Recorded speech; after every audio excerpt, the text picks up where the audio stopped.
नमस्कार, आप सभी का स्वागत है इनसाइडर लाइफ के टॉप न्यूज सेगमेंट में और मैं हूं आपके साथ Jyoti Sharma. Supreme court Hindenburg report पर सुनवाई करने के लिए तैयार हो गया है। एडवोकेट विशाल तिवारी की दायर याचिका पर शुक्रवार को सुनवाई होगी। इसमें सुप्रीम कोर्ट के रिटायर्ड जज की निगरानी में एक समिति गठित करने की मांग की गई है। एडवोकेट ने चीफ जस्टिस DY चंद्रचूड़ की अध्यक्षता वाली बेंच के सामने मामले की अर्जेंट लिस्टिंग की अपील की थी। तुर्की और सीरिया में भूकंप के तेज झटकों से मची तबाही के बाद मरने वालों की संख्या 16,000 के पार पहुंच गई है। भूकंप की तीव्रता 7.8 होने के चलते वहां कई हजारों इमारतें धराशायी हो गई। आज भी उन इमारतों के नीचे लोगों को निकालने का बचाव अभियान चलाया जा रहा है। अधिकारियों और चिकित्सकों के अनुसार अकेले तुर्की में 12,873 और सीरिया में 3,162 लोगों की मौत हो गई है। लोकसभा के बाद प्रधानमंत्री नरेंद्र मोदी ने राज्यसभा में राष्ट्रपति के अभिभाषण पर जवाब दिया है। उन्होंने कहा कि सदन में जो बात होती है उसे देश गंभीरता से सुनता है, लेकिन ये दुर्भाग्यपूर्ण है कि कुछ लोगों की वाणी न सिर्फ सदन को बल्कि देश को निराश करने वाली होती है। मोदी ने कहा, ऐसे सदस्यों को यही कहूंगा कि कीचड़ उसके पास था, मेरे पास गुलाल, जो भी जिसके पास था उसने दिया उछाल। जितना कीचड़ उछालोगे कमल उतना ही ज्यादा खिलेगा।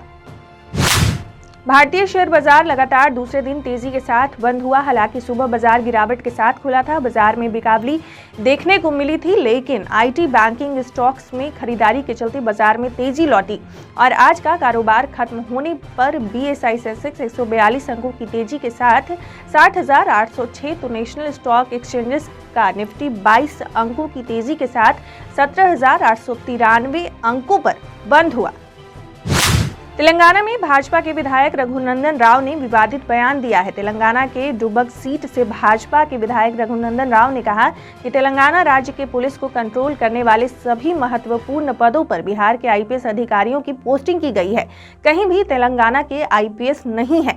यही नहीं, विधायक ने आगे कहा कि तेलंगाना में बिहार राज यानी गुंडा राज लाने की कोशिश की जा रही है।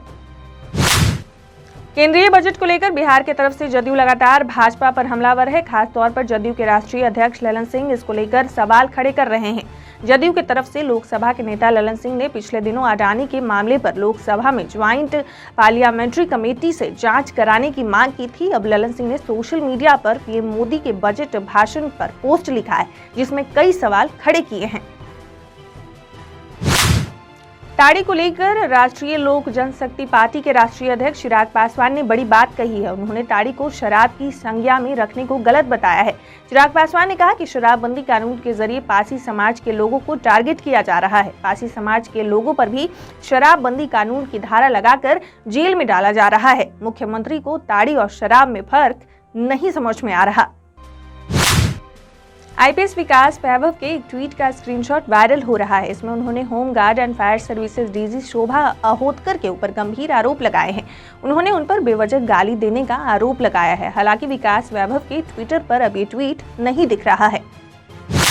RSS प्रमुख मोहन भगवत कल्याणी 10 फरवरी को बिहार के भागलपुर आने वाले हैं, लेकिन उनके आगमन से पहले ही नक्सली संगठन और पाकिस्तान खुफिया एजेंसी ISI द्वारा धमकी दी गई है, जिसके बाद केंद्रीय सुरक्षा एजेंसी पूरी तरह अलर्ट हो गई है। दरअसल मोहन भागवत भागलपुर के महर्षि मेही आश्रम परिसर स्थित सदगुरु निवास के लोकार्पण कार्यक्रम में 10 फरवरी को आ रहे हैं। भारतीय टीम के अनुभवी ऑफ स्पिनर रविंद्र चंद्र अश्विन ने गुरुवार को ऑस्ट्रेलिया के खिलाफ पहले टेस्ट में बड़ी उपलब्धि हासिल की है। रविंद्र चंद्र अश्विन टेस्ट इतिहास में सबसे तेज 450 विकेट लेने वाले भारतीय गेंदबाज बन गए हैं। अश्विन ने भारत के पूर्व दिग्गज लेग स्पिनर अनिल कुंबले को पीछे छोड़ते हुए ये उपलब्धि हासिल की है।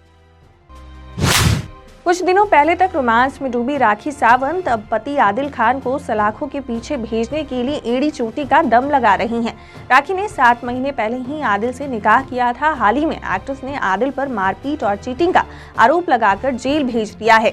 अब एक्ट्रेस कोर्ट पहुंचकर जज साहिब से गुहार लगाने पहुंच गई हैं। पैपराजी संग बातचीत में राखी ने बताया वह कोर्ट इसलिए आई है ताकि आदिल को जमानत न मिल सके।